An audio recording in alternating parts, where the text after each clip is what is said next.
আমি কিন্তু এখনো কিছু বলিনি আমি কোন ফিল্ম করছি। তাহলে ছোট পর্দার জনপ্রিয় অভিনেত্রী তানজিন তিশা তার ভক্তদের জন্য নিয়ে এসেছেন দারুণ এক সুখবর। কী সেই সুখবর, চলুন জেনে নেওয়া যাক। খুব শিগগির তাকে সিনেমার পর্দায় দেখা যাবে বলে জানিয়েছেন তিনি। ফ্যাশন শ্যুট ও র্যাম্প মডেলিংয়ের মাধ্যমে কর্মজীবন শুরু করা তিশা প্রথম তারকা খ্যাতি পান রিজবি ওয়াহিদ এবং শুভমিতার কণ্ঠে জনপ্রিয় গান চোখেরই পলকে মিউজিক ভিডিওতে অভিনয়ের মাধ্যমে। তারপর থেকে নিজের অভিনয় দক্ষতা দিয়ে দর্শকদের মনে স্থায়ী জায়গা করে নিয়েছেন এই অভিনেত্রী।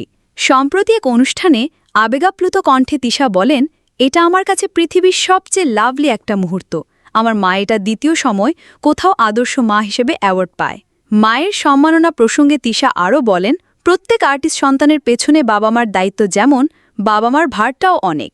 সেই জায়গা থেকে আমি এখানে দাঁড়িয়ে আছি, ঠিকমতো কাজ করছি, শুধু আমার মায়ের জন্য। সেই জায়গা থেকে মাকে যখন সম্মাননা প্রদান করা হয়েছে, এর চেয়ে বড় পাওয়া আর কিছু হতে পারে না। দর্শকদের অধীর অপেক্ষার অবসান ঘটিয়ে তিশা জানান, আমার দর্শকরা যেটা চায় আমিও সেটা চাই। আমি সব সময় অপেক্ষা করেছি খুব ভালো বাজেটের কাজের। চেষ্টা করি বেছে বেছে কোয়ালিটি সম্পূর্ণ কাজগুলোর সঙ্গে থাকার। এছাড়াও খুব তাড়াতাড়ি আমাকে সিনেমায় দেখা যাবে। তানজিন তিশার সিনেমা কেমন হয় এখন সেটাই দেখার বিষয়।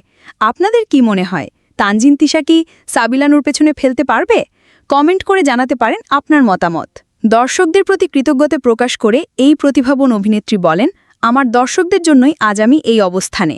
আমি বিশ্বাস করি আমার জেনুইন কিছু দর্শক আছে, তাদের জন্যই আমার সবকিছু। সবার কাছে আমি কৃতজ্ঞ সবসময় আমাকে এত ভালোবাসা ও সাপোর্ট দেওয়ার জন্য।